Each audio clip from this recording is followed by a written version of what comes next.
Morning. We have been getting a lot of questions about caffeine as an ergogenic aid, so I just wanted to touch base with some research here.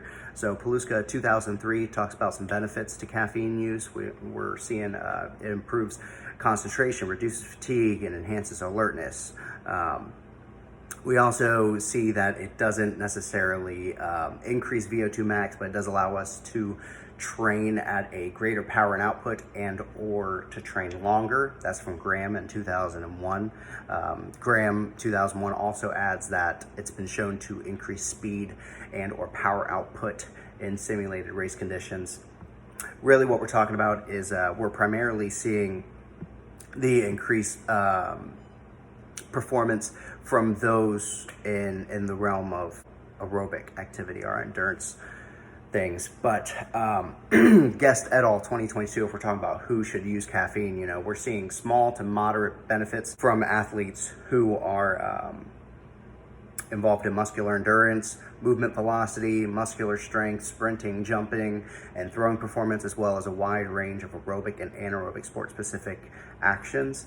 Adding on to that, aerobic performance seems to be the one that consistently has moderate to large benefits, although the magnitude of its effects does differ between individuals.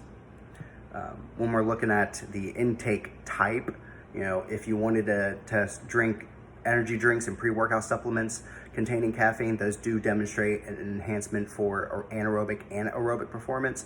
So while I don't necessarily recommend energy drinks or pre-workout supplements, if you're looking to pick up heavy stuff better, that's definitely could be a way to go. So if it's a choice between an energy drink and a cup of black coffee, I'm definitely going to choose the black coffee every time. When we talk about some disadvantages of caffeine use, we're going to talk about tolerance buildup. We all get, as we drink a little bit of coffee, pretty soon we go from 1 cup, maybe now we're drinking 2 cups.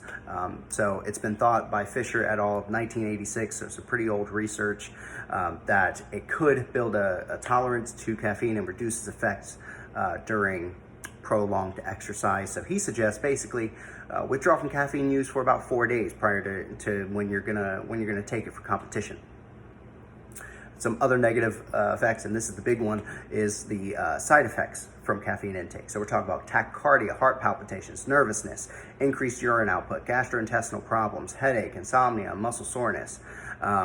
We're seeing those as doses increase for caffeine, so more caffeine that we intake, the more prevalent those things are. That's by Gomez de Souza et al. In 2022, some current research.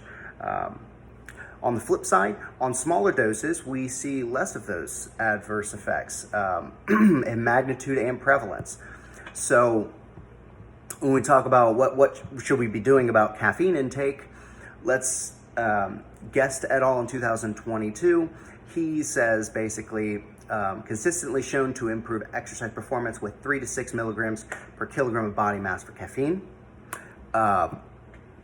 So Gomez de Souza, of course, talking about the adverse effects, says to err on the side of that lower. He says about 3 milligrams per kilogram of body weight is probably the ideal choice, as it has the lowest prevalence and magnitude of side effects. When we're talking about intake rate, we're talking basically that's 60 minutes prior to your exercise or your competition. So the last thing, NCAA doesn't ban, but it does restrict caffeine intake. So 15 micrograms per milliliter of urine, that doesn't really mean anything to you or me. It means, unless we're looking at lab results, of course, basically what we say is 500 milligrams of caffeine is where you want to play in. Alrighty, you guys have a great rest of your day.